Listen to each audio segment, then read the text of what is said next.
Assalamualaikum warahmatullahi wabarakatuh. Halo rekan-rekan Nusantara. Perkenalkan kami dari bidang pemberdayaan masyarakat Porkompi. Di sini kita akan menjelaskan mengenai hipertensi. Dalam rangka memperingati Hari Hipertensi Sedunia, yuk buruan disimak. Hipertensi merupakan salah satu penyakit tidak menular, akan tetapi hal ini menjadi masalah global karena prevalensinya yang terus meningkat setiap tahunnya. Secara global, 1 miliar orang di dunia memiliki hipertensi, di mana 2/3 di antaranya tinggal di negara berkembang dengan prevalensi yang terus meningkat setiap tahunnya. Diprediksi pada tahun 2025 sebanyak 29% orang dewasa menderita hipertensi. Hingga saat ini, hipertensi menjadi penyebab kematian sekitar 8 juta orang setiap tahunnya. Sebanyak 1,5 juta di antaranya berada di Asia Tenggara. Nah, apa itu hipertensi?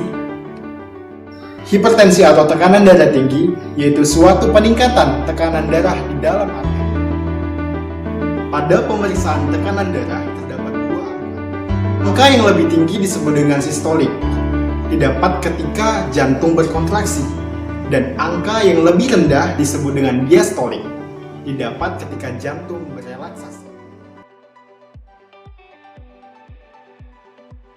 Klasifikasi hipertensi menurut Kemenkes RI biasanya memiliki klasifikasi yang ditandai dengan ukuran tekanan darah yang bersatuan mmHg. Kemudian juga ada sistol dan diastol. Sistol merupakan tekanan darah yang tinggi atau biasa berada di atas, kemudian diastol merupakan tekanan darah yang rendah atau biasa ada di bawah.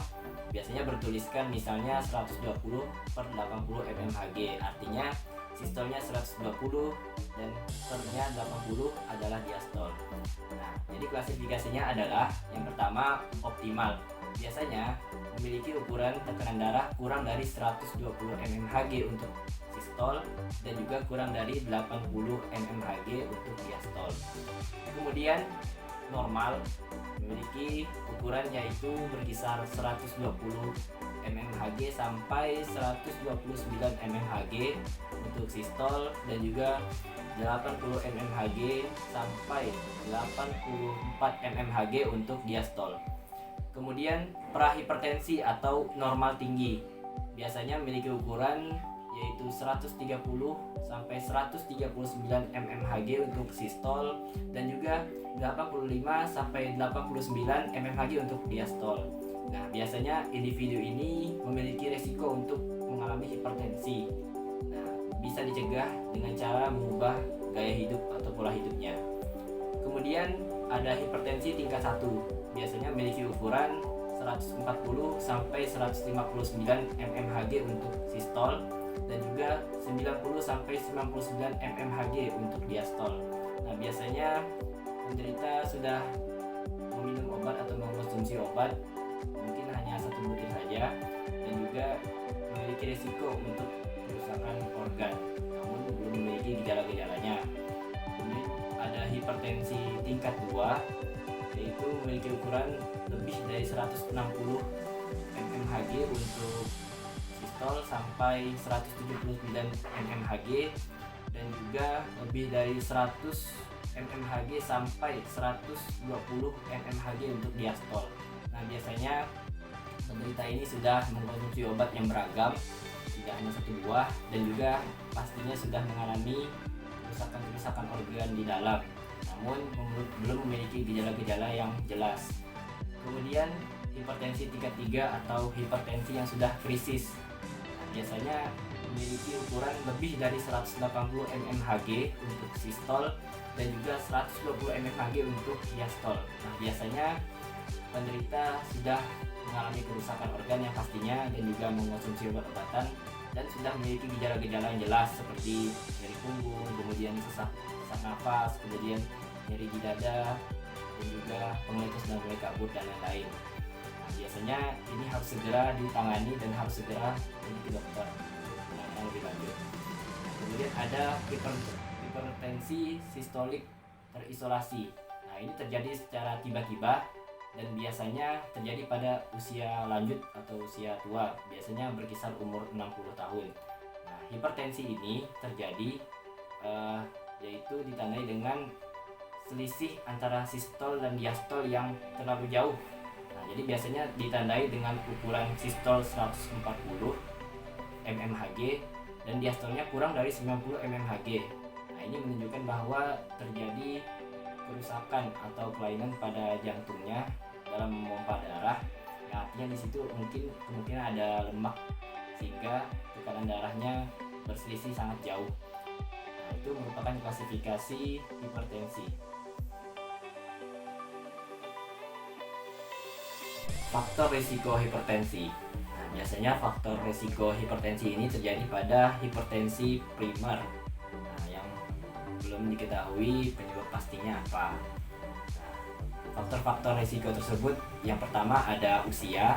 Nah, biasanya laki-laki memiliki usia 45 tahun ke atas biasanya sudah mengalami hipertensi. Kemudian perempuan pada usia 65 tahun ke atas sudah mengalami hipertensi. Kemudian yang kedua ada memiliki penyakit kronis, misalnya penyakit diabetes, kemudian penyakit ginjal, penyakit jantung, dan lain-lain. Kemudian genetik atau keturunan. Nah, ini biasanya terjadi pada masyarakat bahwa penyakit hipertensi ini keturunan. Nah, memang benar bahwa apabila Anda memiliki keluarga yang terkena hipertensi, maka kemungkinan besar atau memiliki resiko terkena hipertensi juga. Kemudian faktor-faktor lain seperti yang gaya hidup. Nah, ini bisa juga menjadi faktor risiko terkena hipertensi. Contohnya obesitas, kemudian stres, kemudian terlalu banyak mengkonsumsi garam, dan juga tidak sering beraktivitas itu menjadi faktor-faktor risiko terkena hipertensi.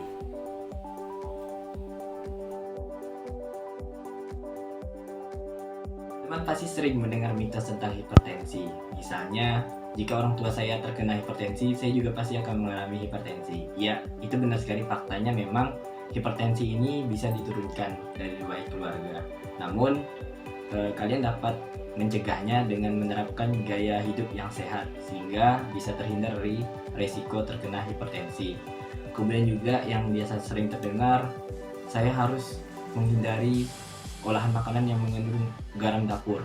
Ya, memang benar, faktanya menghindari garam atau mengurangi garam juga dapat mencegah terjadinya hipertensi. Namun perlu diperhatikan, bukan hanya garam dapur saja yang perlu kita hindari. Bukan hanya produk-produk garam dapur, namun juga ada garam-garam lain, misalnya dalam saus, dalam kecap, dan lain-lain. Dan juga biasanya sering di makanan cepat saji. Perhatikan labelnya, apakah di situ ada natrium, sodium, dan lain-lain yang mengandung garam. Karena garam bukan hanya garam dapur. Kemudian juga saya tidak perlu cek tensi lagi jika saya sudah cek ke dokter. Tidak seperti itu kawan-kawan, faktanya mengecek rutin tekanan darah itu sangat penting untuk mengetahui secara dini gejala-gejala hipertensi. Karena yang akan terlihat adalah hasil pengukuran hipertensi. Hasil pengukuran tekanan darah kita akan menentukan apakah kita terkena hipertensi atau tidak. Kemudian juga tidak ada gejala sih, jadi saya tidak perlu khawatir jika terkena hipertensi. Tidak seperti itu faktanya kawan-kawan. Memang faktanya ada beberapa kasus hipertensi yang tidak memiliki gejala. Namun bisa dicegah, kawan-kawan harus sering mengecek rutin tekanan darah kawan-kawan. Jadi bukan berarti tidak memiliki gejala akan aman dari hipertensi. Tentunya bahaya hipertensi selalu menunggu kita. Ini juga meminum alkohol itu baik untuk jantung. Oh, faktanya tidak seperti itu kawan-kawan. Faktanya meminum alkohol sangat berbahaya untuk jantung dan beresiko meningkatkan tekanan darah yang akan menjadikan penyakit yang sangat berbahaya, yaitu penyakit jantung kronis, henti jantung kronis, yang akhirnya bisa menyebabkan kematian. Dan juga yang terakhir yang sering kita dengar adalah saya tidak perlu meminum obat kalau jika saya sudah sembuh, tidak mengalami gejala. Oh, itu salah kawan-kawan. Meminum rutin obat yang sudah diberikan jika kita sudah terdiagnosa hipertensi itu sangat perlu, sangat penting, karena kita tidak tahu kapan waktunya kita akan naik tekanan darah kita hipertensi. Maka dari itu, untuk mencegahnya kita rutin meminum obat yang sudah diresepkan oleh dokter dan juga menjaga pola hidup kita seperti itu. Langkah-langkah pencegahan hipertensi. Yang pertama, cek kesehatan secara rutin. Tekanan darah dapat berubah seiring berjalannya dengan aktivitas yang kalian lakukan. Jadi, alangkah baiknya jika kalian melakukan cek kesehatan rutin, terutama tekanan darah, setiap hari. Yang kedua, enyahkan asap rokok. Perokok merupakan salah satu faktor untuk menyebabkan tekanan darah tinggi, baik perokok pasif maupun perokok aktif, karena mereka akan menghirup karbon dioksida yang sifatnya merugikan. Yang ketiga, rajin aktivitas fisik. Aktivitas fisik teratur akan meningkatkan efisiensi kerja jantung secara keseluruhan, sehingga orang-orang yang sering melakukan aktivitas fisik secara teratur akan memiliki tekanan darah yang rendah dan jarang terkena hipertensi. Nah, mau tahu nggak makanan yang dapat menurunkan tekanan darah? Yang pertama adalah sayuran hijau. Mengapa sayuran hijau? Karena sayuran hijau mengandung potasium yang dapat membantu ginjal mengeluarkan sodium melalui urin. Hal tersebut dapat menurunkan tekanan darah. Dan yang kedua itu ada buah beri. Buah beri terutama blueberry mempunyai senyawa yang kaya akan flavonoid. Menurut penelitian, senyawa ini dapat mencegah hipertensi dan menurunkan tekanan darah. Yang ketiga itu ada oatmeal. Oatmeal memenuhi standar untuk menurunkan tekanan darah, memiliki serat tinggi, rendah lemak, dan rendah natrium. Yang keempat itu pisang. Memakan makanan yang kaya akan potasium lebih baik daripada vitamin. Masukkan potongan pisang ke dalam sereal atau oatmeal untuk mendapatkan kandungan potasium yang lebih tinggi. Nah, secara umum Anda harus lebih banyak mengkonsumsi protein rendah lemak, biji-bijian, dan banyak mengkonsumsi buah dan sayuran. Serta Anda harus menghindari makanan yang banyak mengandung lemak, natrium, serta alkohol. Nah, cara lainnya ada istirahat yang cukup dan kelola stres. Stres membuat otak mengeluarkan hormon stres. Akibatnya, tekanan darah meningkat 30-40%, walaupun hanya cuma sementara. Klasifikasi obat antihipertensi dibagi menjadi 5 golongan. Yang pertama adalah golongan diuretik, yang kedua adalah golongan penyekat reseptor beta adrenergik atau disebut dengan beta blocker. Kemudian golongan yang ketiga adalah penghambat angiotensin converting enzyme disebut ACE inhibitor. Kemudian golongan yang keempat adalah penghambat reseptor angiotensin, dan golongan yang kelima adalah antagonis kalsium. Golongan diuretik memiliki mekanisme kerja menurunkan tekanan darah dengan menghancurkan garam yang ada di dalam tubuh. Salah satu obatnya yaitu furosemid. Untuk golongan beta blocker memiliki mekanisme kerja yaitu menurunkan frekuensi denyut jantung dan kontraktilitas miokard sehingga menurunkan curah jantung. Untuk contoh obatnya propanolol, atenolol, dan metoprolol. Untuk golongan selanjutnya adalah ACE inhibitor dengan mekanisme kerja penghambatan pembentukan angiotensin 2 dan secara bersamaan meningkatkan jumlah bradikinin. Untuk contoh obatnya adalah kaptropil. Golongan penghambat reseptor angiotensin memiliki mekanisme kerja inhibitor secara kompetitif dari reseptor angiotensin 2 tipe 1.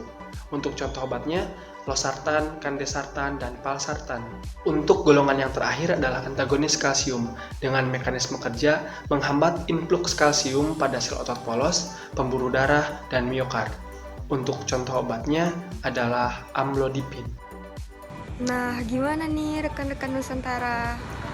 Semoga video ini bermanfaat untuk kita semua. Semoga ilmu yang telah kita berikan ini dapat memberikan edukasi kepada teman-teman sekalian. Dan kalian dapat memberikan edukasi ini kepada orang-orang terdekat di sekeliling kalian. Terima kasih kepada rekan-rekan semua yang telah menonton video ini. See you next video.